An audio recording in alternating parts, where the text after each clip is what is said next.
电视剧《女心理师》开播了，杨紫、井柏然对戏还是蛮有意思的，有欢喜冤家的意味。不过，相信大家也都更加关注另外一个男主，也就是王佳饰演的叶家辉。因为在前6集中，杨紫饰演的贺顿身上虽然有谜团，就是小时候的经历让他有了精神创伤。不过相比之下，叶家辉身上才是谜团重重，而且他一直在有意靠近贺顿，显然他别有目的。叶家辉应该是想对付黄觉饰演的姬明聪，而这一切又和一份档案有关，就是那份 F 档案，而这也恰恰是女心理师的一条主线，所有人都和这条故事线有着密切的联系。首先说一下，王佳饰演的叶家辉，为了靠近贺顿是处心积虑的，他就是第1集开篇时那个滑滑板的人，他的出现是为了探寻真相。在酒吧的时候，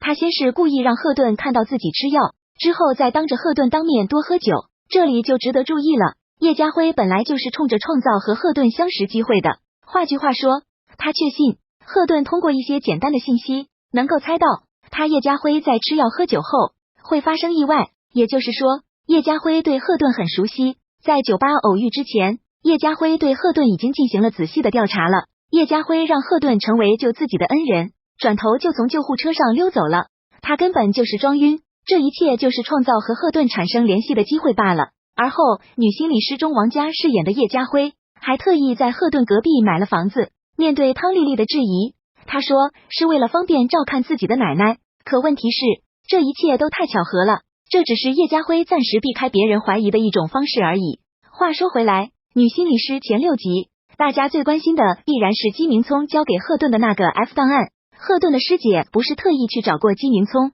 想要把这份档案要回去吗？当时姬明聪应该是猜出了他的意图，说了句回头吧。表面上看这是姬明聪的推脱之意，但实际上姬明聪说的不是回头把档案拿回来，而是在告诉贺顿的师姐这件事不要再提，赶紧回头。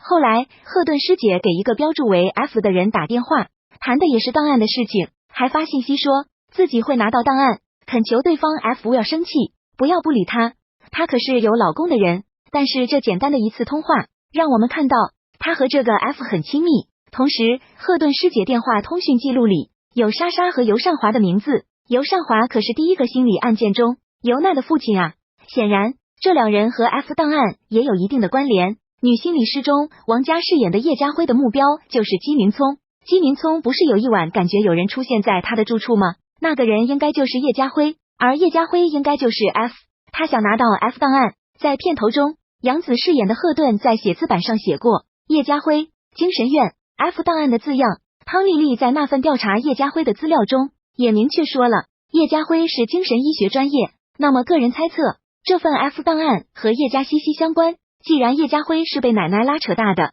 那么叶家辉的父母呢？演员表中有个叫叶继成，这个人应该就是叶家辉的父亲。可能叶家辉的父母当初和一家精神病院有关系，要么是医院的工作人员，要么是病人。但是叶家辉的父母不只因为什么原因意外离世了，叶家辉长大后调查得知，他父母的意外和姬明聪有很大的关系，而 F 档案是揭开真相的关键。因此在得知档案在贺顿手里的时候，他不断的创造机会靠近贺顿，以此来找寻几乎拿到档案。当然他也不是只有一条途径，他应该就是 F， 还让贺顿师姐想办法拿回档案来着。可以说姬明聪身边的人叶家辉都想尽办法接触，利用一切手段让对方帮助自己拿到档案，而这份尘封的档案里面必然记载着一些被掩盖的真相。不过问题是这个真相似乎对姬明聪不利，那么他为何不一把火烧了，还要留下来？留下来就留下来吧，还给贺顿做课题研究，暂不知这姬明聪到底有什么打算。不过贺顿要小心了，他已经无意间卷入到了一场和他并无太大关系的漩涡之中。